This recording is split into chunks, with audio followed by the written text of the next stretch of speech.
ప్రేక్షక దేవుళ్లకు నమస్కారం. ఒకానొకప్పుడు దట్టమైన అరణ్యం మధ్యలో సూర్యకిరణాలు కూడా నేలను తాకడానికి భయపడేంత భయంకరమైన చిట్టడవి అది. ఆ అడవి నిశ్శబ్దం ఎంత భయానకంగా ఉందంటే గాలి వీస్తున్న శబ్దం కూడా ఏదో ఆర్తనాదంలా వినిపిస్తోంది. అమావాస్య చీకటి రాత్రి, ఆకాశంలో చుక్కలు కూడా మేఘాల వెనుక దాక్కున్న సమయమది.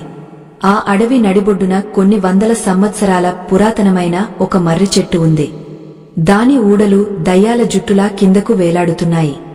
ఆ చెట్టు ఎత్తైన కొమ్మ మీద ఒక భారీ పక్షి కూర్చుని ఉంది. అది సామాన్యమైన పక్షి కాదు, ఒక ముసలి రాబందు. దాని కళ్లలో యుగయుగాల అనుభవం కనిపిస్తోంది. దాని రెక్కలలో తరాల నాటి అలసట దాగ ఉంది. అది ఆ చీకటిని చీల్చుకుంటూ శూన్యంలోకి చూస్తోంది.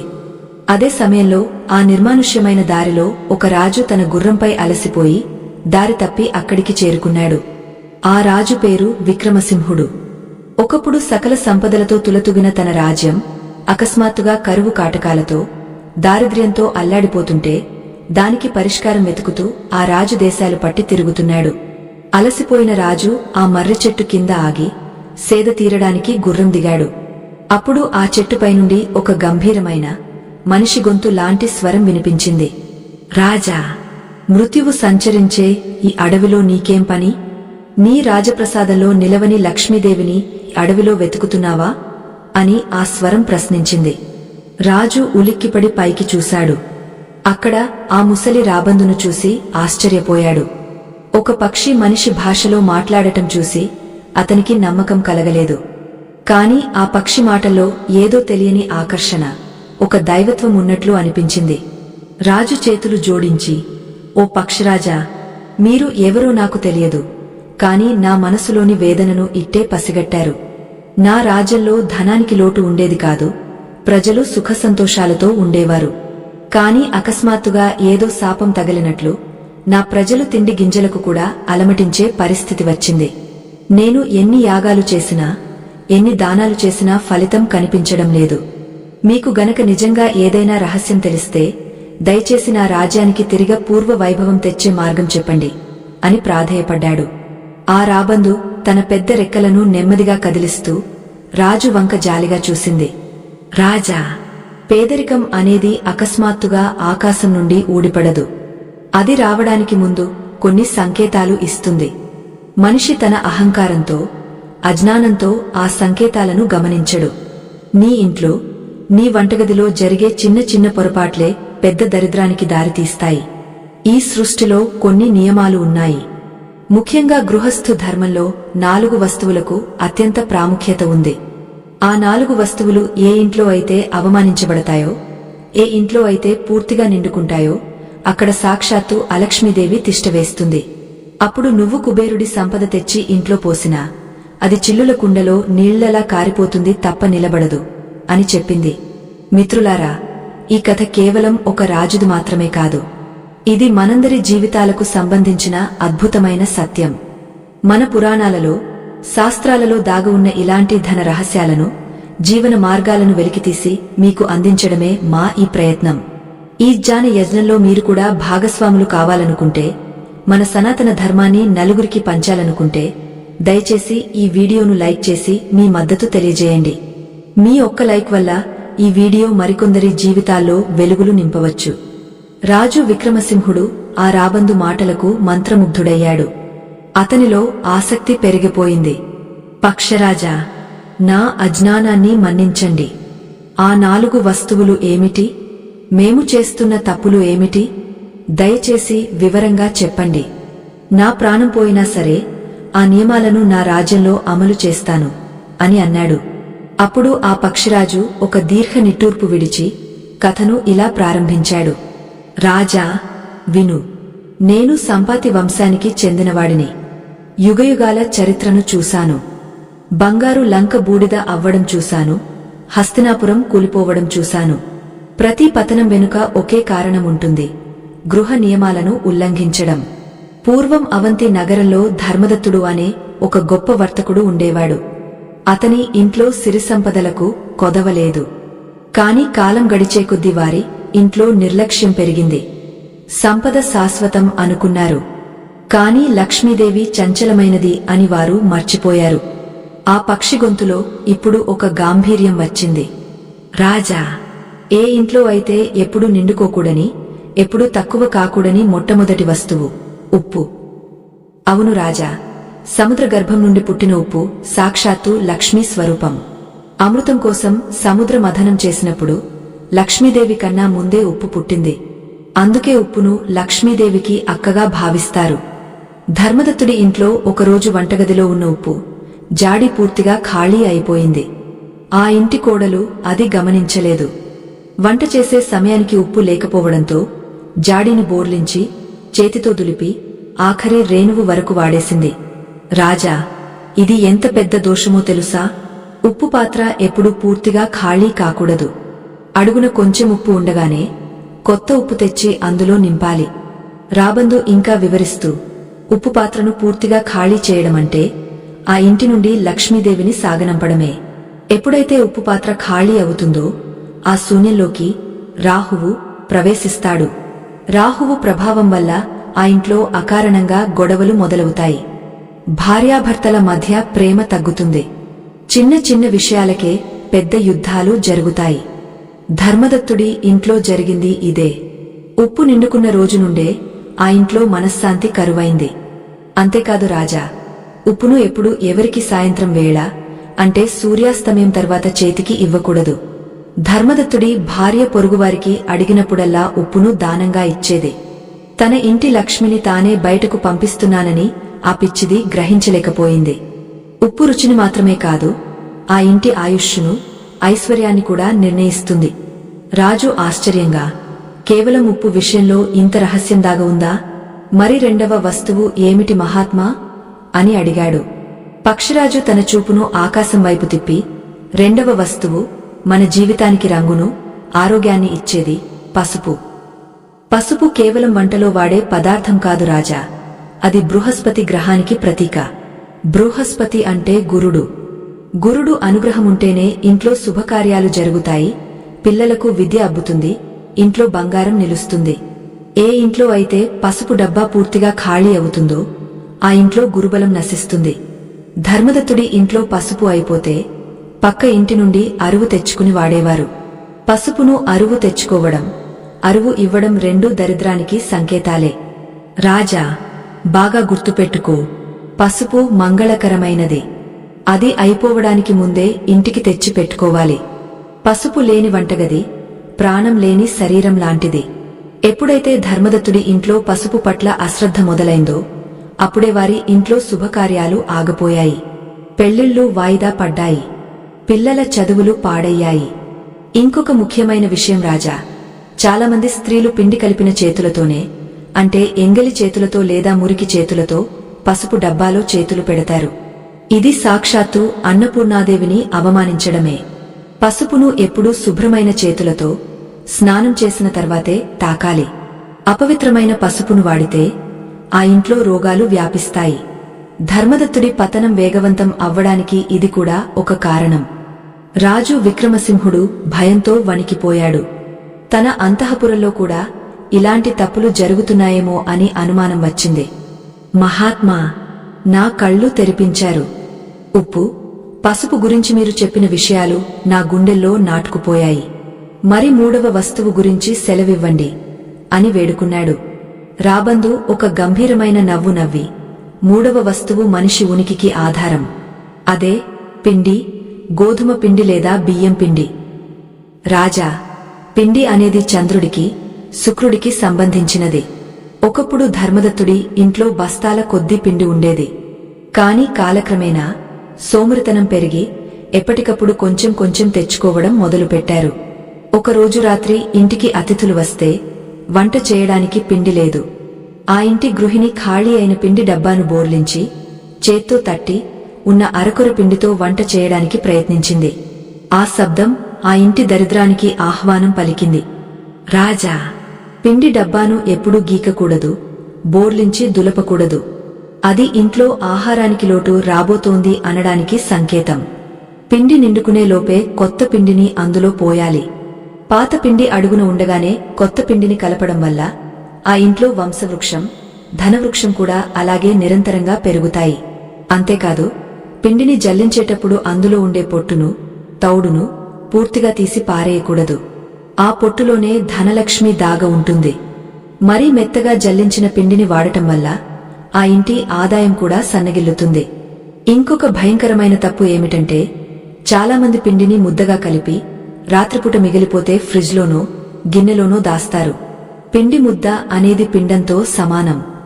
రాత్రిపూట ఇంట్లో పిండి ముద్ద ఉంటే అది అతృప్త ఆత్మలను, భూతప్రేతాలను ఆకర్షిస్తుంది. దీనివల్ల ఇంట్లో భయంకరమైన పీడకలలు వస్తాయి, ఆరోగ్యం పాడవుతుంది. పక్షిరాజు చెబుతున్న ప్రతి మాట రాజు మనసులో బలంగా ముద్రించుకుపోతోంది. మన నిత్య జీవితంలో మనం చేసే చిన్న చిన్న పనులే మన తలరాతను ఎలా మారుస్తాయో తెలుసుకుని రాజు ఆశ్చర్యపోతున్నాడు. మిత్రులారా, మనలో చాలామందికి ఈ విషయాలు తెలియకపోవచ్చు. తెలియక చేసే తప్పుల వల్లనే మనం ఆర్థిక ఇబ్బందులు ఎదుర్కొంటూ ఉండవచ్చు. ఈ అద్భుతమైన జ్ఞానాన్ని 10 మందికి పంచడం మన బాధ్యత. అందుకే ఇలాంటి మరిన్ని ఆసక్తికరమైన విషయాలు మీ ముందుకు తేవడానికి మా ఛానల్ను సబ్స్క్రైబ్ చేసుకోవడం మర్చిపోకండి. మీ ప్రోత్సాహం మాకు కొండంత బలం. ఇక కథలోకి వెళ్తే, రాబందు రాజు వైపు నిశితంగా చూస్తూ, రాజా, 4వ వస్తువు గురించి చెప్పే ముందు నువ్వు ఒక చేదు నిజాన్ని తెలుసుకోవాలి. ఈ 3 వస్తువులు ఉంటే సరిపోదు. 4వ వస్తువు లేకపోతే ఇవన్నీ వ్యర్థం. ఆ 4వ వస్తువు సాక్షాత్తు గంగాదేవి స్వరూపం. అదే నీరు. కాని ఎలాంటి నీరు? ఎక్కడ ఉంచిన నీరు? ఇక్కడే అసలు రహస్యముంది. ధర్మదత్తుడి ఇంట్లో అందరూ నీటిని ఒక వస్తువుగానే చూశారు, కాని దైవంగా చూడలేదు. రాత్రి పడుకునే ముందు వంటగదిలో తాగే నీళ్ల కుండలు లేదా బిందెలు ఖాళీగా ఉంచేవారు. రాజా, బాగా గుర్తుంచుకో, రాత్రిపూట వంటగదిలో నీటి పాత్రలు ఖాళీగా ఉంటే ఆ ఇల్లు ఎడారిగా మారుతుంది. పితృదేవతలు రాత్రిపూట దాహంతో ఇంటికి వస్తారని ప్రతీతి. ఆ సమయంలో వారికి నీరు దొరకపోతే వారు శపించి వెళ్తారు. నీరు అంటే కేవలం దాహం తీర్చేది కాదు, అది ఈశాన్య దిక్కుకు అధిపతి. వంటగదిలో ఈశాన్య మూల లేదా ఉత్తర దిక్కున ఎప్పుడూ ఒక నిండుకుండ నీరు ఉండాలి. రాత్రి పడుకునే ముందు ఎంత నీరు మిగిలి ఉన్నా సరే ఆ పాత్రను పూర్తిగా నింపి మూత పెట్టాలి. ఖాళీ పాత్రలు చూసి లక్ష్మీదేవి వెనుదిరుగుతుంది. ధర్మదత్తుడి ఇంట్లో నల్లాలు సరిగా లేక నీరు ఎప్పుడూ కారుతూ ఉండేది. బొట్టు బొట్టుగా నీరు కారిపోవడం అంటే ఆ ఇంటి సంపద కూడా అలాగే కారిపోవడం అని శాస్త్రం చెబుతోంది. నీటిని వృధా చేయడం, నీటిలో ఎంగలి చేతులు కడగడం లేదా స్నానం చేయకుండా నీటిని ముట్టుకోవడం వంటివి మహాపాపాలు. ఈ తప్పులన్నీ ఆ వర్తకుడి ఇంట్లో జరిగాయి కాబట్టే అతను సర్వస్వం కోల్పోయాడు. రాజు విక్రమసింహుడు దీనంగా, పక్షరాజా, మీరు చెప్పిన ఈ 4 విషయాలు, ఉప్పు, పసుపు, పిండి, నీరు, ఇవి మన జీవనానికి ఆధారం అని అర్థమైంది. వీటిని గౌరవించడం అంటే మన ప్రాణాన్ని మనం కాపాడుకోవడమే. కాని నాదొక సందేహం, ఇవి ఇంట్లో ఎప్పుడూ నిండుగా ఉంటే సరిపోతుందా, లేక వీటిని వాడే పద్ధతిలో ఇంకేమైనా రహస్యాలు ఉన్నాయా? అసలు ఆ ధర్మదత్తుడు చివరగా చేసిన ఆ ఒక్క తప్పు ఏమిటి? దేనివల్ల అతని వంశం మొత్తం నాశనమైంది అని అడిగాడు. అప్పుడు ఆ రాబందు కళ్లలో ఒక వింత మెరుపు మెరిసింది. అడవిలోని చెట్లు ఒక్కసారిగా ఊగడం మొదలుపెట్టాయి. వాతావరణం మరింత గంభీరంగా మారింది. పక్షిరాజు గొంతు తగ్గించి రహస్యం చెబుతున్నట్లుగా ఇలా అన్నాడు, రాజా, వస్తువులు ఉండటం ముఖ్యం కాదు. ఆ వస్తువులను వాడేటప్పుడు ఆ ఇంటి ఇల్లాలు పాటించవలసిన ఒక కఠినమైన నియమముంది. ఆ వర్తకుడి భార్య ఆ ఒక్క నియమాన్ని ఉల్లంఘించింది. అది ఎంత ప్రమాదకరమైన విషయమంటే అది వింటే నీ వెన్నులో వణుకు పుడుతుంది. ఆ తప్పు చేయడం వల్లనే వారి ఇంట్లోకి శని ప్రవేశించాడు. అది వంట చేసేటప్పుడు, ముఖ్యంగా మొదటి రొట్టె లేదా అన్నం వండేటప్పుడు చేయవలసిన ఒక పనికి సంబంధించినది. ఆ పని చేయకపోవడం వల్ల ఆ ఇల్లు శ్మశానంతో సమానమైంది. అదేమిటంటే గోగ్రాసం తీయకపోవడం. రాజా, గోవు అంటే కేవలం ఒక జంతువు కాదు, అది 33 కోట్ల దేవతలకు నిలయం. మన శాస్త్రాల ప్రకారం ఉదయం వంట చేసేటప్పుడు పెనుమిద వేసే మొట్టమొదటి రొట్టె లేదా వండే మొదటి గుప్పెడు బియ్యం ఆవుకే చెందాలి. దీనిని గోగ్రాసం అంటారు. ఆ మొదటి ముద్దలో ఆ ఇంటికి సంబంధించిన వాస్తు దోషాలు, నరదిష్టి, గ్రహపీడలు అన్నీ తొలగిపోతాయి. ఎప్పుడైతే మనం ఆ మొదటి ముద్దను ఆవుకు తినిపిస్తామో మనం ఆ దోషాలన్నింటినీ మన ఇంటి నుండి బయటకు పంపించేసినట్లే. కాని ధర్మదత్తుడి భార్యకు అహంకారం పెరిగిపోయింది. రోజూ ఆవును వెతుకుతూ ఎవరు వెళ్తారు? ఆ పిండితో మనమే ఇంకొక రొట్టె చేసుకోవచ్చు కదా అనే దురాశ ఆమెలో కలిగింది. ఇదే వారి పతనానికి నాంది పలికింది. ఎప్పుడైతే వారు ఆవుకు పెట్టాల్సిన ఆహారాన్ని తామే తినడం మొదలుపెట్టారో అప్పటి నుండి వారు దేవతల ఆహారాన్ని దొంగలించినట్లే అయింది. పక్షిరాజు ఆవేశంగా చెబుతూనే ఉన్నాడు, రాజా, బాగా గుర్తుపెట్టుకో, మొదటి రొట్టె ఆవుది అయితే చివరి రొట్టె కుక్కది అయి ఉండాలి. కుక్క కాలభైరవుడి వాహనం. శని ప్రభావం మనమీద పడకుండా ఉండాలంటే, రాహుకేతువుల బాధలు తొలగాలంటే ఇంటికి కాపలా ఉండే కుక్కకు ఆహారం పెట్టాలి. ఆఖరి రొట్టెను కుక్కకు వేయడం వల్ల ఆకస్మిక మృత్యువు, ప్రమాదాలు, శత్రువుల నుండి రక్షణ లభిస్తుంది. ధర్మదత్తుడి ఇంట్లో ఈ సంప్రదాయాన్ని మూజనమ్మకమని కొట్టిపారేశారు. మిగిలిపోయిన అన్నాన్ని చెత్తకుండీలో పారేసేవారు తప్ప నోరులేని జీవాలకు పెట్టేవారు కాదు. అన్నాన్ని అవమానించడం అంటే అన్నపూర్ణాదేవిని గెంటివేయడమే. అందుకే వారి ఇంట్లో అనారోగ్యాలు తాండవం చేశాయి. వైద్యులకు డబ్బులు ధారపోసి వారు అప్పులపాలయ్యారు. రాజు విక్రమసింహుడు భక్తిభావంతో వింటున్నాడు. మహాత్మా, వంటగదిలో ఇంతటి రహస్యాలు దాగ ఉన్నాయని నాకు తెలియదు. ఇంకా ఎలాంటి జాగ్రత్తలు తీసుకోవాలి? ఆ ధర్మదత్తుడి ఇంట్లో జరిగిన మరికొన్ని పొరపాట్లు ఏమిటి? మా ప్రజలు వాటిని చేయకుండా జాగ్రత్త పడతారు అని అడిగాడు. రాబందు తన వాడియైన గోళ్లతో చెట్టు కొమ్మను గట్టిగా పట్టుకుని, రాజా, వంటగది సాక్షాత్తు యజ్ఞగుండంతో సమానం. అక్కడ అగ్నిదేవుడు నివసిస్తాడు. కాని ఈ కలియుగంలో మనుషులు ఆ పవిత్రతను మర్చిపోయారు. ధర్మదత్తుడి కోడళ్లు స్నానం చేయకుండానే వంటగదిలోకి ప్రవేశించేవారు. నిద్రలేచిన వెంటనే ముఖం కూడా సరిగా కడుక్కోకుండా టీ, కాఫీలు అంటూ స్టవ్ వెలిగించేవారు. ఇది అత్యంత దరిద్రపు అలవాటు. అపవిత్రమైన శరీరంతో అగ్నిని తాకితే ఆ అగ్ని కోపిస్తుంది. అగ్ని కోపిస్తే ఆ ఇంట్లో ఉన్న సంపద బూడిద అవుతుంది. పూర్వం మన ఋషులు చెప్పేవారు, స్నానం చేసి శుభ్రమైన వస్త్రాలు ధరించి నుదుట బొట్టు పెట్టుకుని వంట చేయాలని. అలా వండిన వంట ప్రసాదంతో సమానం. అది తిన్నవారి బుద్ధి సన్మార్గంలో నడుస్తుంది. కాని అపవిత్రంగా వండిన వంట విషంతో సమానం. అది తిన్నవారిలో కామ, క్రోధ, లోభాలు పెరుగుతాయి. ధర్మదత్తుడి కొడుకులు తాగుబోతులుగా, జూదరులుగా మారడానికి కారణం వారు తిన్న ఆ అపవిత్రమైన అన్నమే. అంతేకాదు రాజా, వంట చేసేటప్పుడు వారి ముఖం ఏ దిక్కున ఉందనేది కూడా వారి ఆయుష్ను నిర్ణయిస్తుంది. తూర్పు దిక్కున ముఖం పెట్టి వంట చేయడం శ్రేష్టం. ఇది ఆరోగ్యానికి, ఐశ్వర్యానికి ప్రతీక. కాని ధర్మదత్తుడి కొత్త వంటగదిలో వారు దక్షిణం వైపు ముఖం పెట్టి వంట చేసేలా కట్టించారు. దక్షిణం యముడి దిక్కు. ఆ దిక్కున ముఖం పెట్టి వండిన వంటను తింటే ఆ ఇంటి యజమాని అకాల మృత్యువు పాలవుతాడు లేదా దీర్ఘకాలిక వ్యాధుల బారిన పడతాడు. పశ్చిమం వైపు ముఖం పెట్టి వండితే అప్పులు పెరుగుతాయి. ఇంట్లో స్త్రీలకు నడుము నొప్పి, కాళ్ల నొప్పులు వస్తాయి. ఉత్తరం వైపు ముఖం పెట్టి వండితే ధననష్టం కలుగుతుంది. కేవలం తూర్పు మాత్రమే సూర్యుడి దిక్కు. అది ప్రాణశక్తిని ఇస్తుంది. మిత్రులారా, మనలో చాలామందికి ఇల్లు కట్టుకునేటప్పుడు లేదా అద్దెకు తీసుకునేటప్పుడు ఈ చిన్న విషయాలు తెలియక ఇబ్బంది పడుతుంటారు. మన సనాతన ధర్మంలో చెప్పిన ఈ నియమాలు మూజనమ్మకాలు కాదు. అవి మన శ్రేయస్సు కోరి చెప్పిన విజ్ఞానం. ఈ విలువైన సమాచారం మీకు నచ్చినట్లయితే, మన సంస్కృతిని గౌరవించేవారైతే దయచేసి ఈ వీడియోను లైక్ చేయండి. మీరు ఇచ్చే ఒక్క లైక్ ఇలాంటి మంచి విషయాలను మరింత మందికి చేరవేస్తుంది. రాబందు కథను కొనసాగస్తూ, రాజా, వంటగదిలో మనం వాడే పెనం, రొట్టెలు కాల్చే పెనం గురించి కూడా ఒక రహస్యముంది. పెనం రాహువుకు ప్రతీక. పెనం ఎప్పుడూ అందరికీ కనిపించేలా బయట పెట్టకూడదు.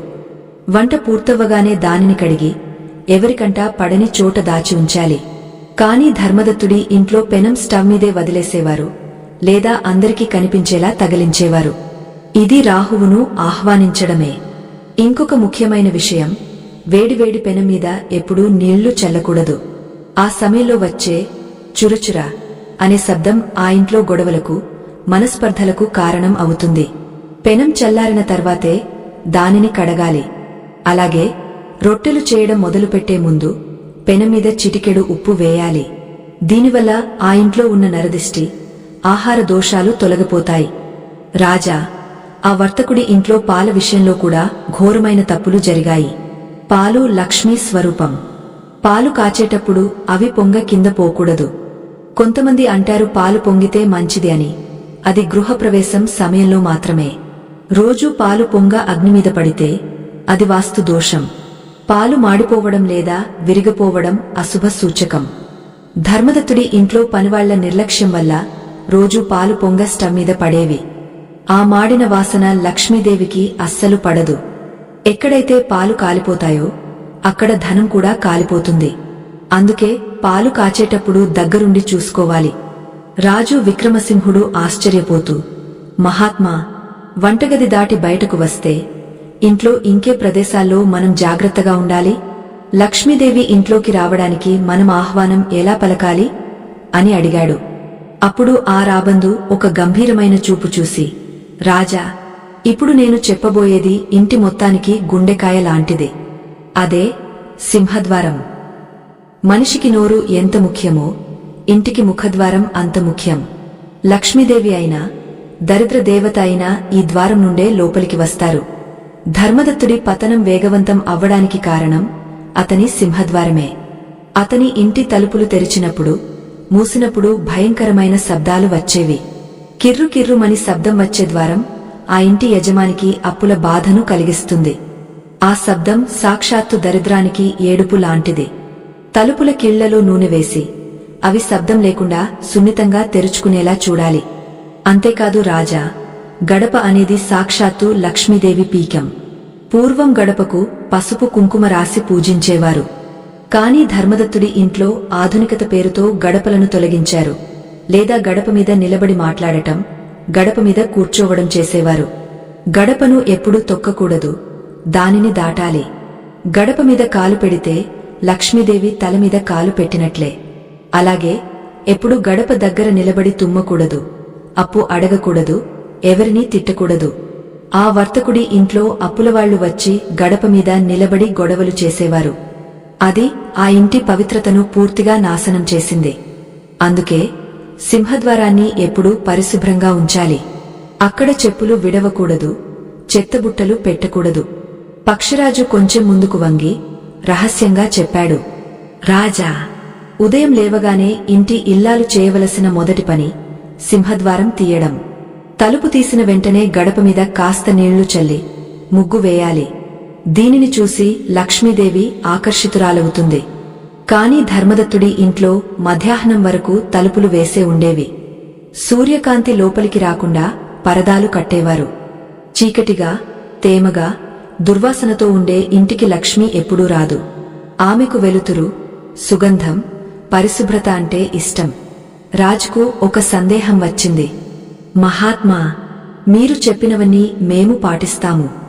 కాని ఇప్పటికే మా రాజ్యంలో పేదరికం వేళ్లూనుకుంది. శత్రువుల బాధలు, నరదిష్టి ఎక్కువగా ఉంది.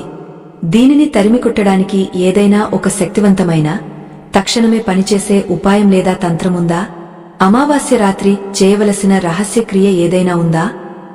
రాబందు గట్టిగా నవ్వింది. ఆ నవ్వు అడవి అంతా ప్రతిధ్వనించి నిద్రపోతున్న గబ్బిలాలను లేపింది. రాజా, నువ్వు సరిగ్గా అడిగావు. కేవలం నియమాలు పాటిస్తే సరిపోదు. కొన్నిసార్లు దైవిక శక్తులను ఆవాహన చేయాల్సి ఉంటుంది. దుష్టశక్తులను బంధించాల్సి ఉంటుంది. ఇందుకోసం అమావాస్య అర్ధరాత్రి వేళ సింహద్వారానికి చేయవలసిన ఒక అద్భుతమైన ప్రయోగముంది. దీనికి కావాల్సింది ఒక నల్లటి మూట మరియు కొన్ని ప్రత్యేకమైన వస్తువులు.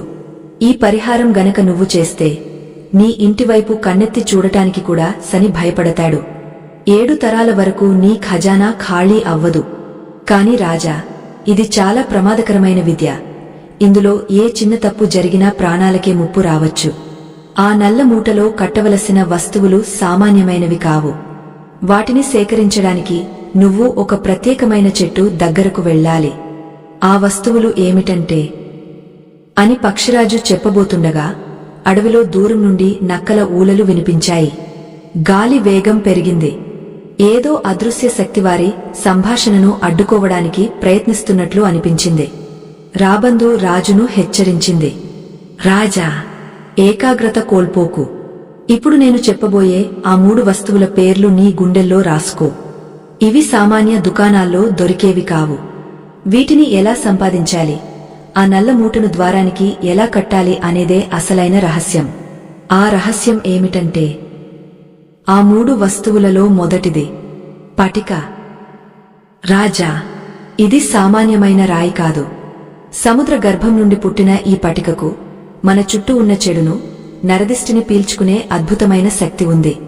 ఎలాగైతే ఒక స్పాంజి నీటిని పీల్చుకుంటుందో, అలాగే ఇంటి ప్రధాన ద్వారం దగ్గర కట్టిన పటిక లోపలికి రావాలనుకునే ఏడుపులను, శాపాలను తనలో బంధిస్తుంది.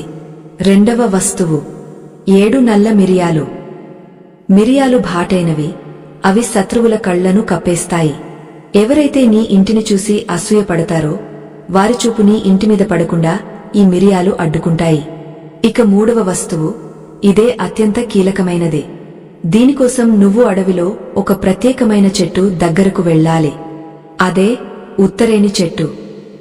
ఆ చెట్టు వేరు చిన్న ముక్కను నువ్వు సేకరించాలి. ఉత్తరేణి వేరుకు ఆకర్షణ శక్తి ఉంటుంది. అది లక్ష్మీదేవిని ఇంటికి ఆకర్షిస్తుంది. అదే సమయంలో దుష్టశక్తులను తరిమికొడుతుంది.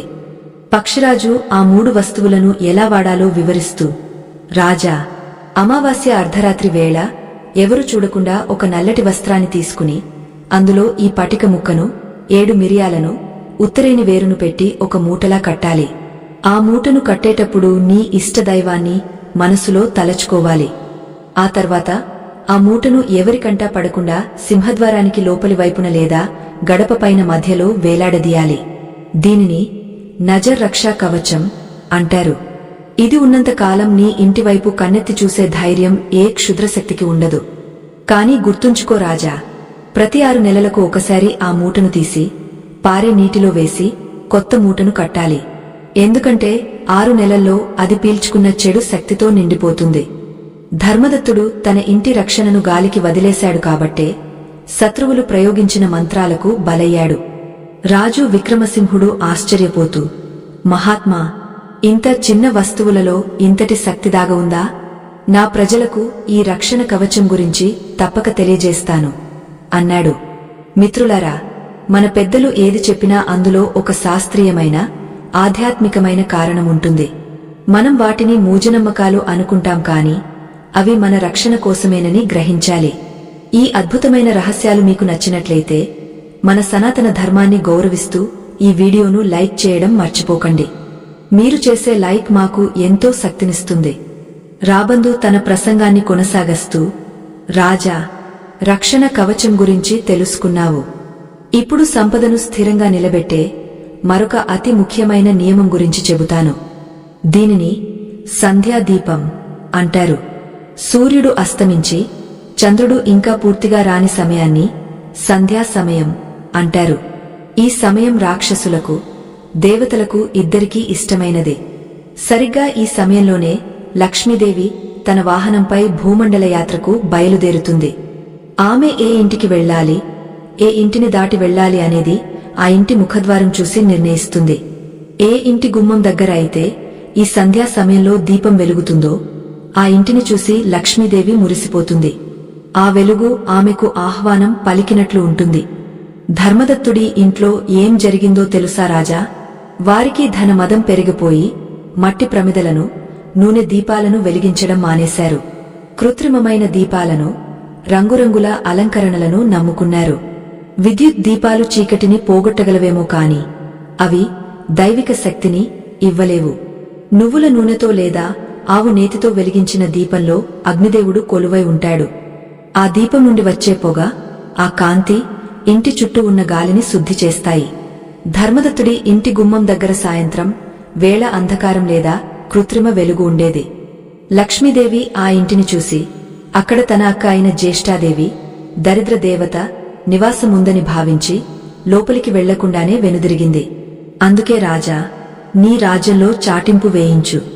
ఎంత పేదవాడైనా సరే సాయంత్రం గుమ్మం బయట కుడివైపున, ఇంటి నుండి బయటకు వచ్చేటప్పుడు కుడి చేయవైపు కనీసం ఒక చిన్న మట్టి ప్రమిదలో దీపం వెలిగించాలి. ఆ దీపం వెలుగుతున్నంతసేపు ఆ ఇల్లు స్వర్గంతో సమానం. పక్షిరాజు కొంచెం విరామమిచ్చి ఒక దీర్ఘమైన నిట్టూర్పు విడిచాడు. అడవిలోని చెట్లు కూడా ఆ నిశ్శబ్దంలో ఈ జానాన్ని వింటున్నట్లుగా నిటారుగా నిలబడ్డాయి. రాజా, ఇప్పుడు నేను చెప్పబోయే వస్తువు ప్రతి ఇంట్లో ఉంటుంది. అది లేని ఇల్లు ఉండదు. కాని దానిని ఎలా వాడాలో, ఎక్కడ పెట్టాలో తెలియక 90% మంది ప్రజలు దరిద్రాన్ని కొని తెచ్చుకుంటున్నారు. ఆ వస్తువు సాక్షాత్తు లక్ష్మీదేవి స్వరూపం. అదే చీపురు. అవును రాజా, ఇంటిని శుభ్రం చేసే చీపురులో ఇంత రహస్యం దాగ ఉందా అని ఆశ్చర్యపోకు. మన పురాణాల ప్రకారం చీపురులో లక్ష్మీదేవి అంశ ఉంటుంది. చెత్తను ఊడ్చేది కదా అని దానిని తక్కువగా చూడకూడదు. దరిద్రాన్ని, దుమ్మును బయటకు పంపి ఇంటిని శుభ్రంగా ఉంచే సాధనం అది. ధర్మదత్తుడి ఇంట్లో చీపురును చూస్తే ఆ ఇంటి భవిష్యత్తు తెలిసిపోయేది. వారి ఇంట్లో చీపురు ఎక్కడ పడితే అక్కడ పడేసేవారు. రాజా, చీపురును ఎప్పుడూ నిల్చోబెట్టకూడదు. నిల్చోబెట్టిన చీపురు ఆ ఇంట్లో ఎప్పుడూ గొడవలు జరుగుతాయని, శత్రువులు పెరుగుతారని సూచిస్తుంది. అలాగే చీపురును ఎప్పుడూ అందరికీ కనిపించేలా హాల్లోనో వరండాలోనో పెట్టకూడదు. మన ఇంట్లో డబ్బుని, నగలను ఎలా అయితే బీరువాలో దాచిపెడతామో, చీపురును కూడా అలాగే ఎవరికంటా పడని చోట, తలుపు వెనుక లేదా ఏదైనా మూల దాచిపెట్టాలి. ఎవరైతే చీపురును గౌరవిస్తారో వారిని లక్ష్మి గౌరవిస్తుంది. ధర్మదత్తుడి ఇంట్లో పనివాళ్లు ఇల్లంతా ఊడ్చి ఆ చీపురును సింహద్వారం ఎదురుగా లేదా నడిచే దారిలో పడేసేవారు. ఇంటికి వచ్చిన అతిథులకు ముందుగా చీపురు కనిపించేది. ఎవరి ఇంటికి వెళ్లినప్పుడు మనకు ముందుగా చీపురు కనిపిస్తుందో ఆ ఇంటి ఆయుష్షు తగ్గపోతున్నట్లు లెక్క. రాబందు గొంతులో హెచ్చరిక ధ్వనించింది. మరొక ఘోరమైన తప్పు రాజా, ఇది చాలామంది స్త్రీలు తెలియక చేస్తారు. చీపురును ఎప్పుడు కాలితో తన్నకూడదు, కాలితో తాకకూడదు. పొరపాటున కాలు తగిలినా వెంటనే దానికి నమస్కారం చేసుకోవాలి. చీపురును తొక్కడం అంటే లక్ష్మీదేవిని తొక్కడమే. అలాగే సాయంత్రం 6 గంటల తర్వాత, అంటే దీపం పెట్టే సమయం దాటాక ఇంటిని చీపురుతో ఊడ్చకూడదు. ఒకవేళ తప్పనిసరి అయితే ఊడ్చిన చెత్తను బయట పారేయకూడదు. రాత్రిపూట చెత్తను, దుమ్మును బయట పారేస్తే దాంతోపాటు ఆ ఇంటి ఐశ్వర్యం కూడా బయటకు వెళ్లిపోతుంది. ధర్మదత్తుడి భార్యకు శుభ్రత పిచ్చి ఎక్కువ ఉండేది. ఆమె అర్ధరాత్రి అయినా సరే ఇల్లు ఊడ్చి ఆ చెత్తను వీధిలో పారేసేది. ఆ చెత్తతో పాటే ఆమె తన సౌభాగ్యాన్ని కూడా వీధిలో పారేసుకుంది. రాజు విక్రమసింహుడు తన చేతులు జోడించి, ఓ జానీ, చీపురు గురించి ఇన్ని నియమాలు ఉన్నాయని నాకు తెలియదు. నిజంగానే అజ్ఞానం వల్ల మనం ఎంత నష్టపోతున్నాం. మరి వంటగది, సింహద్వారం, చీపురు గురించి చెప్పారు. ఇంకా ఇంట్లో ఉండకూడనివి లేదా తప్పుగా వాడుతున్నవి ఏమైనా ఉన్నాయా అని అడిగాడు. రాబందు తల ఊపి, ఉన్నాయి రాజా, చాలా ఉన్నాయి. వాటిలో ముఖ్యమైనది మనిషి ముఖాన్ని చూపించే అద్దం మరియు కాలాన్ని చూపించే గడియారం. ఈ రెండూ మామూలు వస్తువులు అనిపిస్తాయి, కాని ఇవి శక్తిని పరావర్తనం చేసే యంత్రాలు. అద్దం తప్పు దిక్కున ఉంటే అది ఇంట్లోకి వచ్చే మంచి శక్తిని వెనక్కి తిప్పి పంపిస్తుంది. గడియారం ఆగపోతే ఆ ఇంటివారి సమయం కూడా ఆగపోతుంది. ధర్మదత్తుడి పడక గదిలో మంచానికి సరిగా ఎదురుగా ఒక పెద్ద అద్దం ఉండేది. రాజా, ఇది వాస్తుశాస్త్రంలో అతి పెద్ద దోషం. నిద్రపోతున్నప్పుడు మన శరీరం నుండి కొన్ని శక్తులు బయటకు వస్తాయి. ఎదురుగా అద్దముంటే ఆ శక్తులు మళ్లీ మన శరీరంలోకి ప్రవేశించి మానసిక ఒత్తిడిని, పీడకలలను కలిగిస్తాయి. భార్యాభర్తల మధ్య గొడవలకు ఇదే ప్రధాన కారణం. అంతేకాదు, గడియారం ఎప్పుడూ ఇంటికి దక్షిణ దిక్కున గోడకు తగిలించకూడదు. దక్షిణం యముడి స్థానం. అక్కడ గడియారం పెడితే ఆ ఇంటి యజమాని ఆయుష్షు వేగంగా కరిగిపోతుంది. గడియారం ఎప్పుడూ తూర్పు లేదా ఉత్తర దిక్కున ఉండాలి. మరియు ఇంకొక విషయం రాజా, ఆగిపోయిన గడియారాలను, పగిలిపోయిన అద్దాలను ఇంట్లో ఉంచుకోవడమంటే శనిదేవుడిని అతిథిగా ఉంచుకోవడమే. ధర్మదత్తుడి ఇంట్లో ఎన్నో పాత గడియారాలు మూలల పడి ఉండేవి. అద్దాలు పగిలినా వాడేవారు. ఈ విరిగిన వస్తువులు ఆ ఇంట్లో ప్రతికూల శక్తిని విపరీతంగా పెంచేశాయి. ఎంతలా అంటే ఆ ఇంట్లోకి వెళితేనే మనసులో ఏదో తెలియని భయం, ఆందోళన కలిగేంతగా. ప్రేక్షక దేవుళ్లకు ఒక చిన్న విన్నపం. ఇలాంటి చిన్న చిన్న మార్పులే మన జీవితంలో పెద్ద ఫలితాలను ఇస్తాయి. ఈ విషయాలు మీకు నచ్చితే మరింత మందికి చేరవేయడానికి మా ఛానల్ను సబ్స్క్రైబ్ చేసుకోండి. మేము చెప్పే ప్రతి మాట వెనుక మన ఋషుల అనుభవం ఉంది. కథలో కీలకమైన ఘట్టానికి వచ్చాం. పక్షిరాజు ఇప్పుడు రాజుకు ఒక రహస్యమైన గది గురించి చెప్పబోతున్నాడు. ఇంటి మొత్తంలో అత్యంత ప్రమాదకరమైన శక్తి దాగి ఉండే ప్రదేశమది. రాజా, ఇప్పటివరకు మనం మాట్లాడుకున్నవి హాలు, వంటగది, పడకగది గురించి. కాని ఇంటి మొత్తానికి పట్టిన గ్రహణం ఎక్కడ ఉందో తెలుసా? అది మరుగుదొడ్డి మరియు స్నానాల గది. ధర్మదత్తుడి ఇల్లు నాశనం అవ్వడానికి ప్రధాన కారణం అతని ఇంట్లో బాత్రూం తలుపులు ఎప్పుడూ తెరిచి ఉంచడమే. ఇది వినడానికి ఆశ్చర్యంగా ఉండవచ్చు, కాని బాత్రూం అనేది రాహువు నివాసం. అక్కడ ఉండేది మలినం. బాత్రూం తలుపులు తెరిచి ఉంచితే అందులో ఉండే నెగటివ్ ఎనర్జీ ఇల్లంతా వ్యాపిస్తుంది. అది ఇంట్లోని సానుకూల శక్తిని మింగేస్తుంది. ఇంకొక ముఖ్యమైన విషయం రాజా, బాత్రూంలో ఒక బకెట్ ఉంటుంది కదా, ఆ బకెట్ ఎప్పుడూ ఖాళీగా ఉండకూడదు. స్నానం చేసిన తర్వాత బకెట్ను ఖాళీగా బోర్లించడం లేదా వదిలేయడం అశుభం. బకెట్లో కనీసం సగం వరకైనా నీళ్లు నింపి ఉంచాలి. నీరు చంద్రుడికి ప్రతీక. బాత్రూంలో నీరు నిల్వ ఉంటే అది చంద్రబలాన్ని పెంచుతుంది, మనసును ప్రశాంతంగా ఉంచుతుంది. ఖాళీ బకెట్ ఇంట్లో శూన్యాన్ని సృష్టిస్తుంది. ధర్మదత్తుడి ఇంట్లో బాత్రూంలు అపరిశుభ్రంగా ఉండేవి, తలుపులు బార్లా తెరిచి ఉండేవి, బకెట్లు ఖాళీగా దొర్లేవి. అందుకే వారి మనసులు కూడా మలినమైపోయాయి, ఆలోచనలు చెడిపోయాయి. రాజు విక్రమసింహుడు ఆశ్చర్యపోతూ, మహాత్మా, బాత్రూం బకెట్లో నీళ్లు ఉంచడం వల్ల ఇంత లాభముందా? నేను ఈరోజే నా అంతఃపురంలో ఈ మార్పులు చేయిస్తాను. ఇంకా బాత్రూం గురించి తెలుసుకోవాల్సినవి ఏమైనా ఉన్నాయా అని అడిగాడు. రాబందు ఒక గంభీరమైన రహస్యాన్ని బయటపెడుతున్నట్లుగా, ఉన్నాయి రాజా. ఒక చిన్న వస్తువు ఉంది. దానిని గనక నువ్వు బాత్రూంలో పెడితే అక్కడ ఉండే వాస్తు దోషాలన్నీ పటాపంచలు అవుతాయి. అది ఖరీదైనది కాదు, చాలా చౌకైనది. కాని దాని ప్రభావం అద్భుతం. ఒక చిన్న గాజు గిన్నెలో ఆ వస్తువును పోసి బాత్రూంలో ఒక మూల ఉంచాలి. అది గనక చేస్తే ఆ ఇంట్లో ఉన్న రోగాలు, మానసిక ఒత్తిళ్లు మాయమవుతాయి. ఆ వస్తువు ఏమిటంటే, ఆ వస్తువు మరేదో కాదు రాజా, అది కల్లుప్పు, సముద్రపు ఉప్పు. ఒక చిన్న గాజు గిన్నెలో గుప్పెడు కల్లుప్పు వేసి బాత్రూంలో ఒక మూల ఉంచితే అది అక్కడ ఉండే దుర్వాసనను మాత్రమే కాదు, అక్కడ పేరుకుపోయిన ప్రతికూల శక్తిని కూడా లాగేసుకుంటుంది. ఉప్పుకు విషాన్ని హరించే శక్తి ఉంది. అయితే రాజా, గుర్తుంచుకో, ఆ గిన్నెలోని ఉప్పును ప్రతివారం లేదా 15 రోజులకు ఒకసారి మార్చాలి. పాత ఉప్పును నీటిలో కరిగించి లేదా బాత్రూంలోనే ఫ్లష్ చేయాలి. అంతేకాని దానిని ఎక్కడా బయట పారేయకూడదు. ధర్మదత్తుడి ఇంట్లో బాత్రూంలు నరకానికి ద్వారాలుగా ఉండేవి. కాని నువ్వు ఈ చిన్న పరిహారం చేస్తే ఆ దోషం పోతుంది. బాత్రూం తలుపు ఎప్పుడూ మూసి ఉంచడం, లోపల సువాసన వెదజల్లడం కూడా లక్ష్మీ కటాక్షానికి మార్గం. పక్షిరాజు తన చూపును ఇప్పుడు ఇంటి నడిబొడ్డుకు, అంటే పూజగది వైపు మళ్లించాడు. రాజా, ఇల్లు ఎంత పెద్దదైనా దానికి ఆత్మ వంటిది పూజగది. మనం దేవుడిని ప్రార్థించే స్థలం అత్యంత పవిత్రంగా ఉండాలి. కాని ధర్మదత్తుడి ఇంట్లో పూజగదిని ఒక గోదాములా మార్చేశారు. అక్కడే అనవసరమైన సామాన్లు పడేసేవారు. రాజా, దేవుడి గదిలో ఎండిపోయిన పూలు ఉండకూడదు. నిన్నటి పూలు ఈరోజు నిర్మాల్యం అవుతాయి. నిర్మాల్యం అంటే శవంతో సమానం. ఎండిన పూలను వెంటనే తీసి చెట్ల మొదట్లో వేయాలి లేదా నీటిలో కలపాలి. ధర్మదత్తుడి భార్య బద్ధకంతో రోజుల తరబడి ఎండిన దండలను దేవుడి పటాల మీద అలాగే ఉంచేది. ఎండిన పూలు ఆ ఇంట్లో మరణాన్ని, దుంహకాన్ని ఆకర్షిస్తాయి.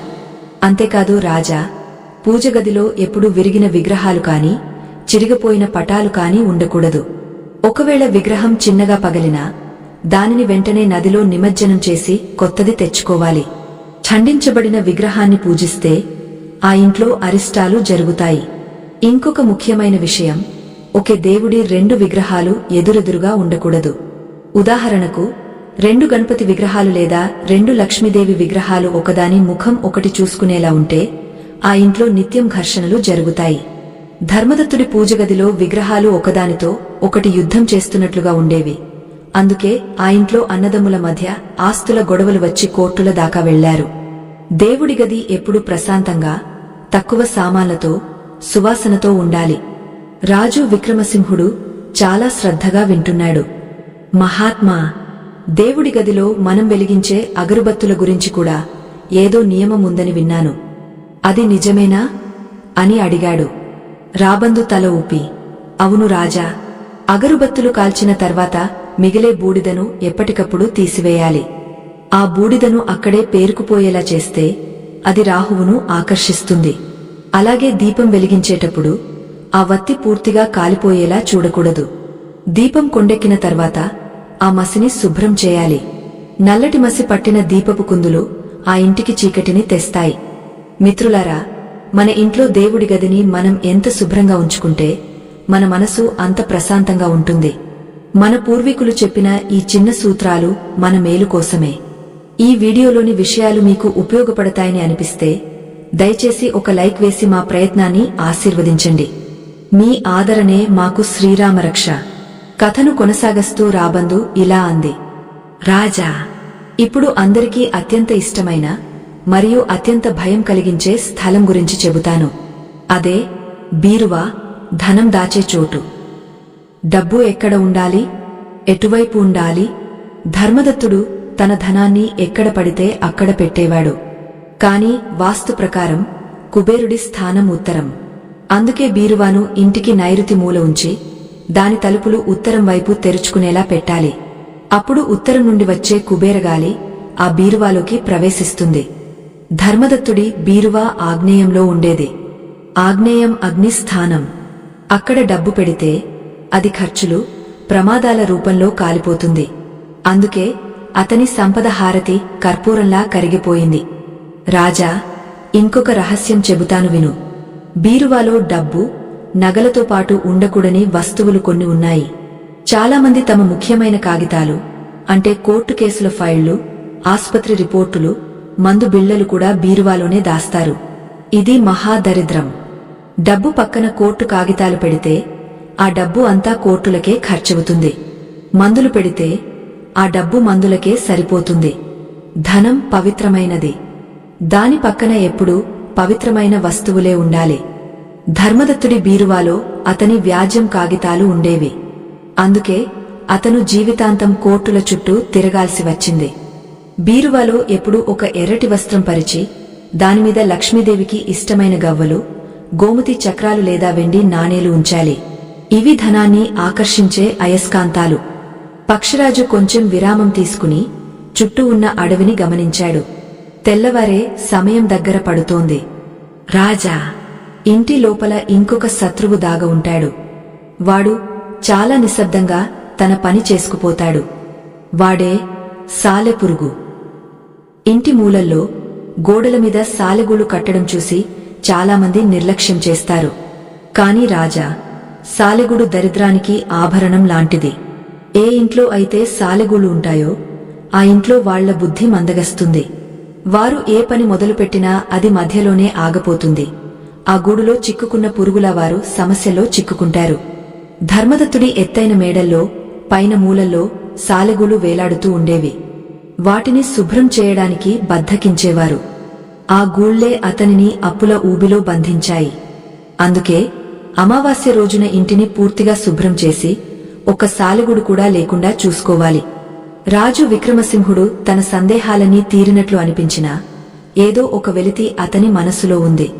మహాత్మా, మీరు చెప్పినవన్నీ భౌతికమైన నియమాలు, వాస్తు దోషాలు. ఇవన్నీ చేస్తే సంపద నిలుస్తుంది, సంతోషం వస్తుంది, నిజమే. కాని ధర్మదత్తుడు చేసిన పాపాలకు పరిహారం లేదా?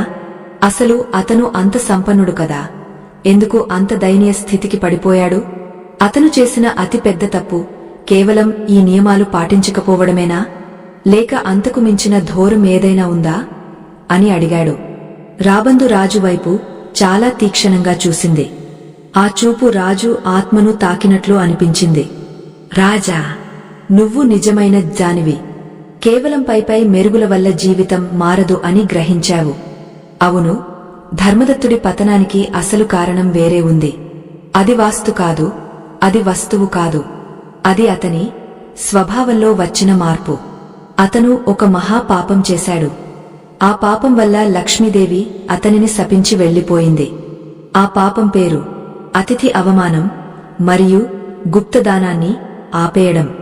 రాజా, దానం అనేది ఒక రక్షణ కవచం. మనం సంపాదించిన దానిలో కొంత భాగం సమాజానికి తిరిగి ఇవ్వకపోతే ప్రకృతి దానిని బలవంతంగా లాక్కుంటుంది.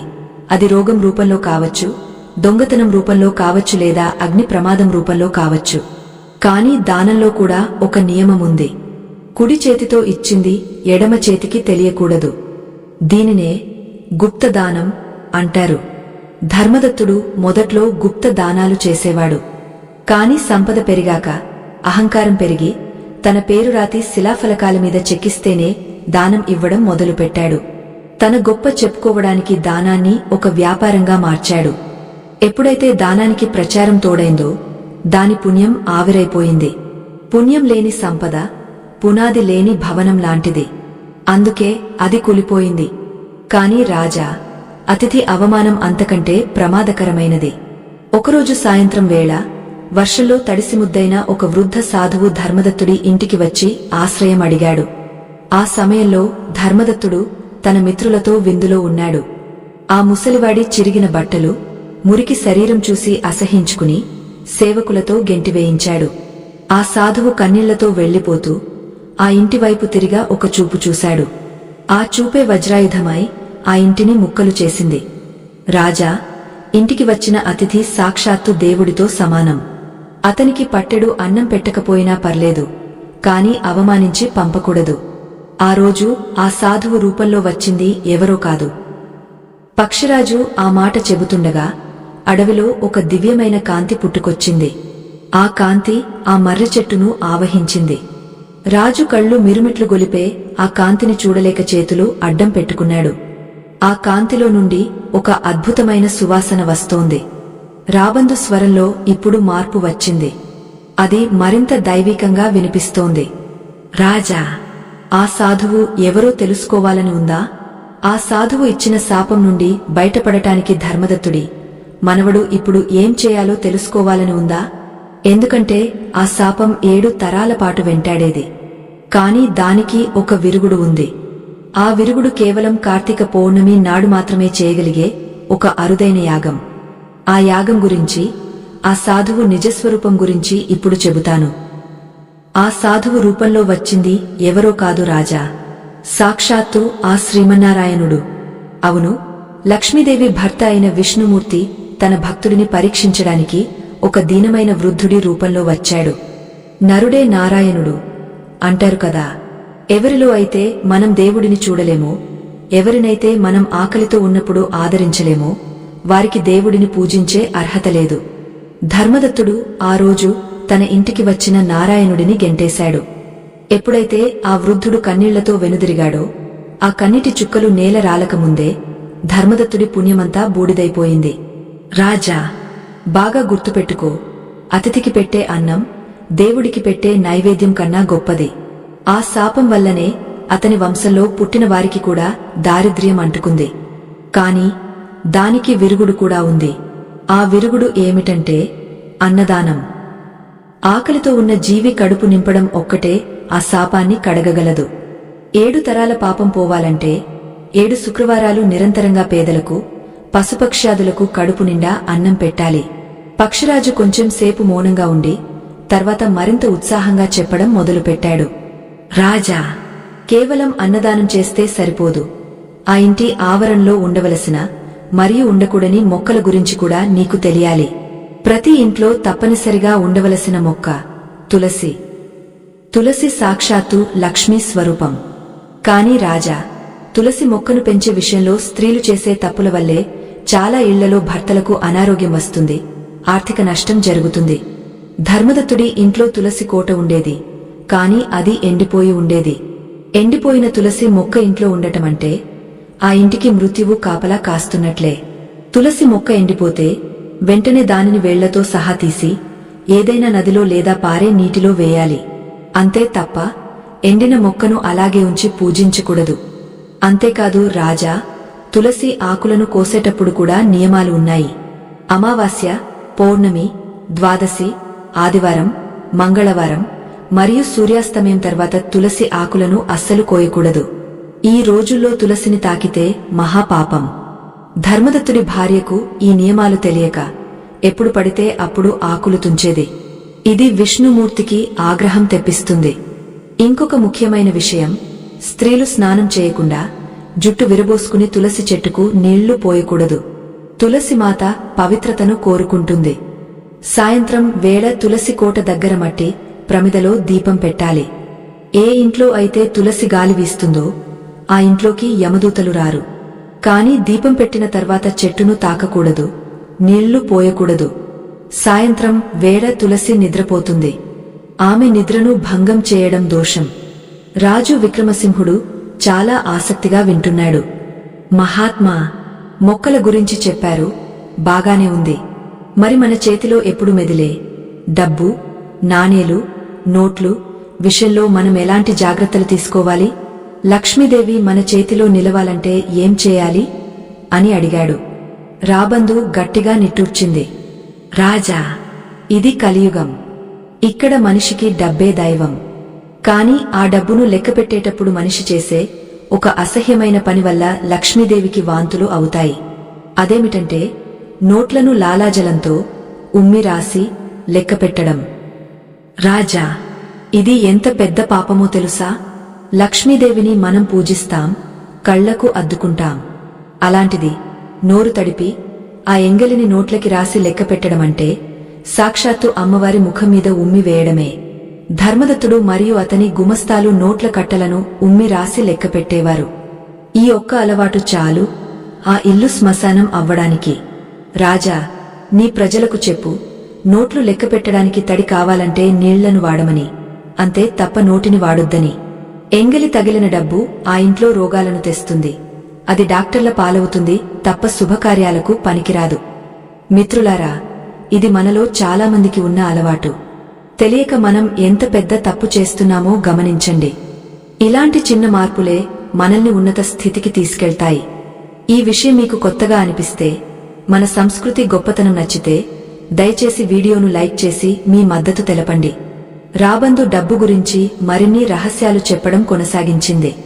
రాజా, డబ్బు ఎప్పుడూ ఎడమ చేతితో ఎవరికీ ఇవ్వకూడదు. ఎడమ చేయి విసర్జనకు, శుభ్రం చేసుకోవడానికి వాడతాం. ఆ చేతితో లక్ష్మీదేవిని ఇతరులకు ఇస్తే ఆమె అవమాన భారంతో వెళ్లిపోతుంది. ఎప్పుడు కుడి చేతితోనే డబ్బు ఇవ్వాలి, కుడి చేతితోనే తీసుకోవాలి. అలాగే షాపుల్లో కాని ఎవరికైనా అప్పు తీర్చేటప్పుడు కాని డబ్బును విసిరేయకూడదు. విసిరిన డబ్బు తిరిగరాదు. డబ్బును చాలా గౌరవంగా, మడత పడకుండా ఇవ్వాలి. ధర్మదత్తుడు తన పనివాళ్ల ముఖాన జీతాల డబ్బును విసిరికొట్టేవాడు.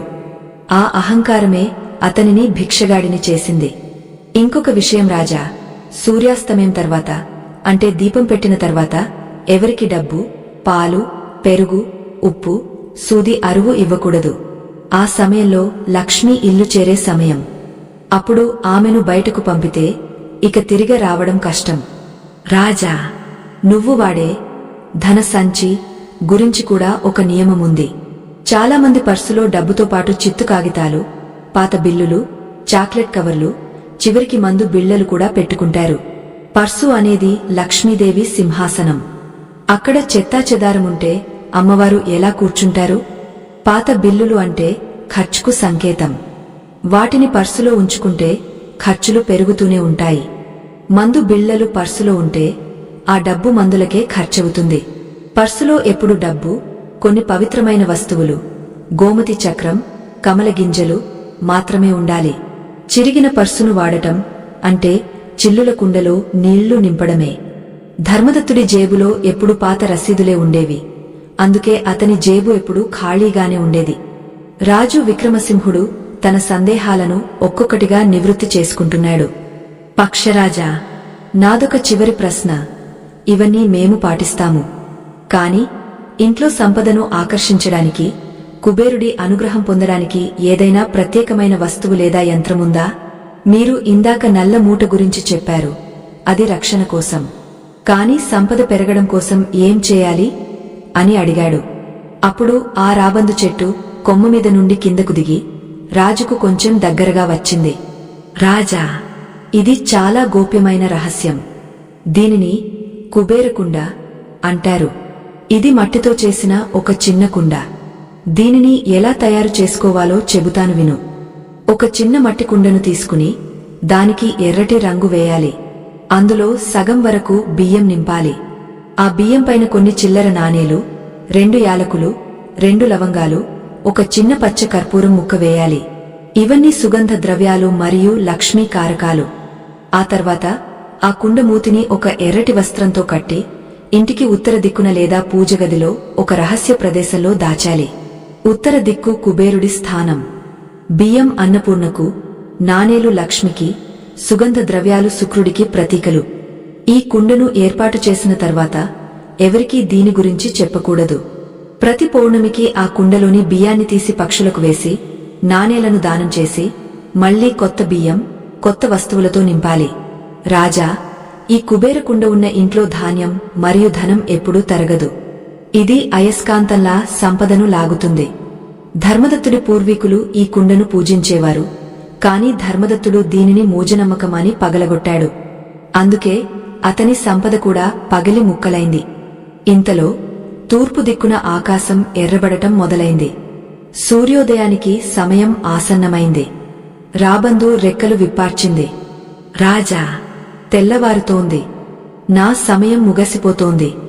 కాని వెళ్లే ముందు నీకు నా నిజస్వరూపం గురించి మరియు ఈ అడవిలో నేను ఎందుకు ఉన్నానో చెప్పాలి. నేను కేవలం పక్షిని మాత్రమే కాదు. నేను ఒక శాపగ్రస్తుడైన గంధర్వుడిని. ఒకానొకప్పుడు నేను కూడా ధనమదంతో కళ్ళు మూసుకుని ప్రవర్తించాను. అప్పుడు ఒక ఋషి నన్ను శపించాడు. నువ్వు సవాలను తినే రాబందువై పుడతావు.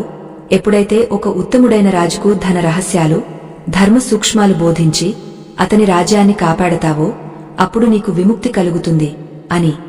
రాజా, ఈ రాత్రి నీకు ఈ జ్ఞానాన్ని అందించడం ద్వారా నా శాపం తీరిపోయే సమయం వచ్చింది. రాజు విక్రమసింహుడు ఆశ్చర్యంతో, భక్తితో చేతులు జోడించాడు. ఓ గంధర్వరాజా, మీ జ్ఞాన భిక్షతో నా రాజ్యం మళ్లీ పునీతమవుతుంది. కాని వెళ్లే ముందు ఒక్క మాట. ఈ కలియుగంలో మనుషులు చాలా తొందరపాటుతో ఉంటారు. వారికి ఓపిక తక్కువ. ఇంత పెద్ద జ్ఞానాన్ని వారు గుర్తుపెట్టుకోలేరు. వాళ్లకోసం కేవలం 3 సూత్రాల్లో ఈ మొత్తం సారాంశాన్ని చెప్పండి. వారు ఆచరించగలిగే అతి ముఖ్యమైన 3 పనులు ఏమిటి? ఆ 3 పనులు చేస్తే చాలు, ఏ కష్టాలు రాకూడదు. అలాంటి బ్రహ్మాస్త్రం లాంటి 3 సూత్రాలు చెప్పి వెళ్ళండి అని ప్రార్థించాడు. అప్పుడు ఆ గంధర్వుడు, రాబందు రూపంలో ఉన్నవాడు, చిరునవ్వు నవ్వి, రాజా, నీ ప్రజల మీద నీకున్న ప్రేమను చూసి ముచ్చటగా ఉంది. సరే, విను. వేల గ్రంథాలు చదివినా దొరకని సారం ఇప్పుడు నేను చెప్పబోయే ఈ 3 సూత్రాల్లో ఉంది. ఇవి చాలా సులభం, కాని వీటి ఫలితం అమోఘం. ఈ 3 పనులు ప్రతిరోజు చేసే వ్యక్తిని సాక్షాత్తు ఆ దేవుడే వచ్చి కాపాడతాడు. అందులో మొదటిది నీ పడక గదికి సంబంధించింది, రెండవది నీ స్నానానికి సంబంధించింది, మూడవది నీ నిద్రకు సంబంధించింది. ఈ 3 రహస్యాలు తెలిస్తే మనిషి జాతకమే మారిపోతుంది. అవేంటంటే, రాబందు రూపం నెమ్మదిగా మసకబారడం మొదలైంది. ఒక దివ్యమైన విమానం ఆకాశం నుండి కిందకు దిగుతున్న శబ్దం వినిపించింది. రాజు ఆఖరిసారిగా ఆ జ్ఞానాన్ని ఒడిసిపట్టుకోవడానికి చెవులు రిక్కించి వింటున్నాడు. ఆ 3 బ్రహ్మాస్త్రాలు ఏమిటి? ఆ 3 బ్రహ్మాస్త్రాలు ఏమిటంటే, శ్రద్ధగా విను రాజా. ఇవి చాలా చిన్న విషయాలుగా అనిపిస్తాయి, కాని వీటి ప్రభావం పర్వతం అంత పెద్దగా ఉంటుంది. మొదటిది స్నాన రహస్యం.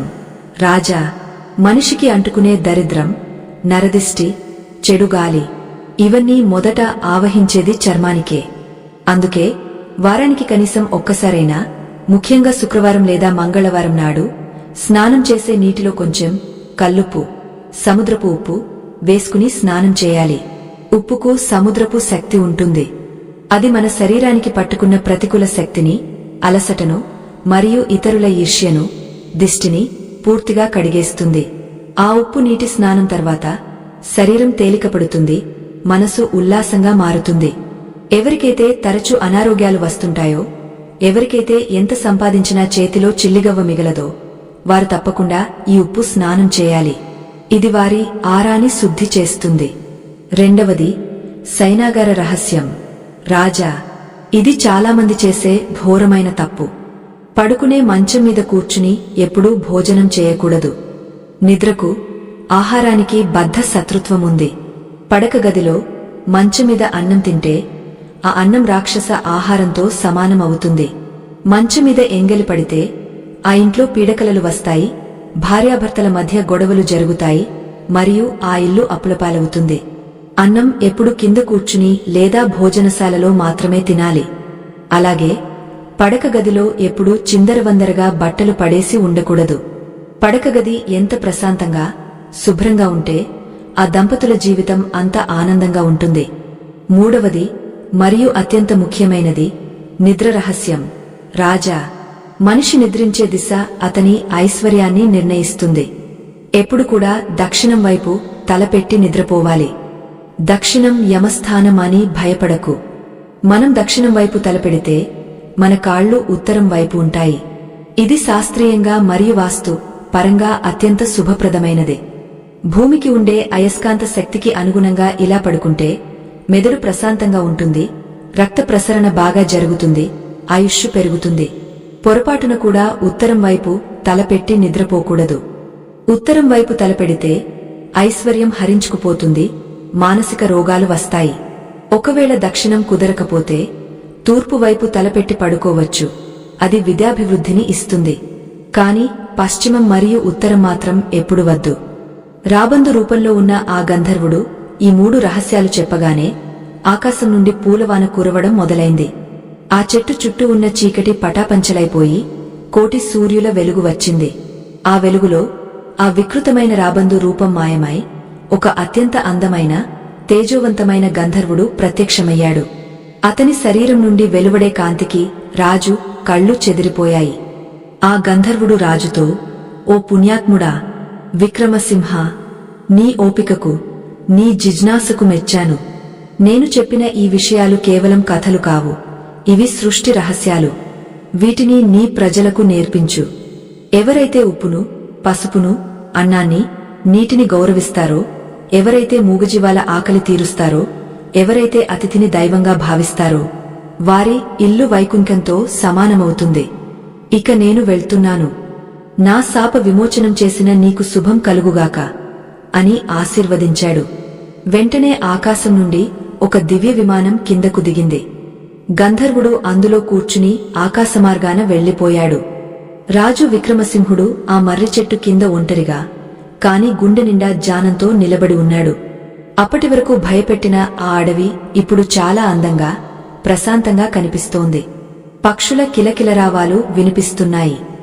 సూర్యుడు ఉదయించాడు. అది కేవలం కొత్త రోజు కాదు, ఆ రాజ్యానికి ఒక కొత్త శకం. రాజు తన గుర్రమెక్కి వేగంగా రాజధాని చేరుకున్నాడు. వెంటనే మంత్రివర్గాన్ని సమావేశపరిచాడు. గంధర్వుడు చెప్పిన ప్రతి విషయాన్ని, ఉప్పు, పసుపు, పిండి, నీరు, సింహద్వారం, వంటగది నియమాలు, గోగ్రాసం, తులసి పూజ అన్నీ ఒక శాసనంగా మార్చాడు. రాజ్యంలో ప్రతి ఇంటికి ఈ సందేశాన్ని పంపాడు. ప్రజలు కూడా రాజు మాట మీద నమ్మకంతో, భక్తితో ఈ నియమాలను పాటించడం మొదలుపెట్టారు. మొదటి నెలలోనే మార్పు కనిపించింది. ప్రజల ముఖాల్లో ఆందోళన పోయి సంతోషం చిగురించింది. వర్షాలు సకాలంలో పడ్డాయి. ఎండిపోయిన చెరువులు నిండాయి. పంటలు పచ్చగా కళకళలాడాయి. 6 నెలలు తిరిగేసరికి ఆ రాజ్యంలో లేమి అనే మాటే వినిపించకుండా పోయింది. ప్రతి ఇల్లు ధనధాన్యాలతో నిండిపోయింది. అప్పులు ఇచ్చినవారే తప్ప అప్పు అడిగేవారు లేరు. వ్యాపారాలు 3 పువ్వులు 6 కాయలుగా వర్ధిల్లాయి. ఆ రాజ్యం చుట్టుపక్కల దేశాలన్నింటిలోకెల్లా సంపన్నమైన రాజ్యంగా, స్వర్ణరత్నాల సీమగా పేరుగాంచింది. అంతేకాదు మిత్రులారా, ఆ రాజ్యంలో ప్రజలు కేవలం ధనవంతులుగానే కాలేదు, వారు ఆరోగ్యవంతులుగా, దీర్ఘాయుష్షు కలవారిగా కూడా మారారు. ఇంట్లో గొడవలు తగ్గాయి, కుటుంబాల మధ్య ప్రేమ పెరిగింది. కారణం, వారు అన్నాన్ని, వస్తువులను, ప్రకృతిని గౌరవించడం నేర్చుకున్నారు కాబట్టి. వారు కేవలం సంపాదించడమే కాదు, గుప్త దానాలు చేయడం కూడా అలవాటు చేసుకున్నారు. ఈ కథ మనకు నేర్పే గుణపాఠం ఒక్కటే: ధర్మం మనల్ని రక్షిస్తుంది. మనం వాడే చిన్న చిన్న వస్తువులే కదా అని నిర్లక్ష్యం చేయకూడదు. మన వంటిల్లు మన ఆరోగ్యం, మన సింహద్వారం మన ఐశ్వర్యం.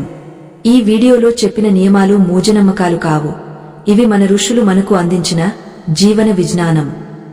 వీటి వెనుక సైన్స్ ఉంది, ఆధ్యాత్మికత ఉంది మరియు మన పెద్దల అనుభవం ఉంది. మీరు కూడా ఈరోజే ఒక సంకల్పం చేసుకోండి. వంటింట్లో ఉప్పు, పసుపు, పిండి ఎప్పుడూ నిండుకోకుండా చూసుకోండి. రాత్రిపూట సింహద్వారం దగ్గర మరియు వంటగదిలో నీటి కుండను ఖాళీగా ఉంచకండి. మొదటి ముద్ద ఆవుకు, చివరి ముద్ద కుక్కకు వేయడం అలవాటు చేసుకోండి. స్నానం చేసే నీటిలో చిటికెడు ఉప్పు వేసుకోండి. అన్నింటికంటే ముఖ్యంగా ఇంటికి వచ్చిన వారిని, ఆకలితో ఉన్నవారిని ఆదరించండి. ఎందుకంటే లక్ష్మీదేవి ఎక్కడో ఉండదు. ఎక్కడ పరిశుభ్రత, పవిత్రత మరియు దానగుణముంటాయో అక్కడే ఆమె స్థిర నివాసం ఏర్పరచుకుంటుంది. మీ ఇల్లు కూడా ఆ విక్రమసింహుడి రాజ్యంలా సుఖసంతోషాలతో, సిరిసంపదలతో వర్ధిల్లాలని మనసారా కోరుకుంటున్నాను. ఈ సుదీర్ఘమైన కథను ఇంత ఓపికగా విన్నందుకు మీ అందరికీ నా హృదయపూర్వక ధన్యవాదాలు. మేము చేసిన ఈ పరిశోధన, ఈ ప్రయత్నం మీకు నచ్చినట్లయితే, ఈ వీడియో మీకు ఒక కొత్త విషయం నేర్పించినా సరే, దయచేసి ఈ వీడియోను లైక్ చేయండి. అది మాకు ఎంతో తృప్తిని ఇస్తుంది. మీ బంధువులకు, మిత్రులకు ఈ వీడియోను షేర్ చేయండి. మంచిని పంచడం కూడా దైవకార్యమే. ఎవరి జాతకం ఏ మాట వల్ల మారుతుందో ఎవరికి తెలుసు? మీ ఒక్క షేర్ వల్ల ఒక కుటుంబం బాగుపడితే ఆ పుణ్యం మీకే దక్కుతుంది. ఇలాంటి మరిన్ని అద్భుతమైన ఆధ్యాత్మిక మరియు ధన ఆకర్షణ రహస్యాల కోసం మన ఛానల్ ధనలక్ష్మి మార్గ్ ను ఇప్పుడే సబ్స్క్రైబ్ చేసుకోండి. పక్కనే ఉన్న గంట సింబల్ని నొక్కితే మేము వీడియో పెట్టగానే మీకు వెంటనే తెలుస్తుంది. మీ అభిప్రాయాన్ని కామెంట్ రూపంలో తెలియజేయండి. మీ ఇంట్లో మీరు పాటించే నియమాలు ఏమిటి? మీకు ఏవైనా అనుభవాలు ఉన్నాయా? తప్పకుండా రాయండి. చివరగా అందరూ కామెంట్ బాక్స్లో నిండు మనసుతో ఓం శ్రీ మహాలక్ష్మే నమః లేదా జై శ్రీమన్నారాయణ అని రాయండి. ఆ తల్లి ఆశీస్సులు మనందరిపై ఎల్లప్పుడూ ఉండుగాక. సర్వే జనా సుఖినో భవంతు. లోకా సమస్తా సుఖినో భవంతు. శుభం.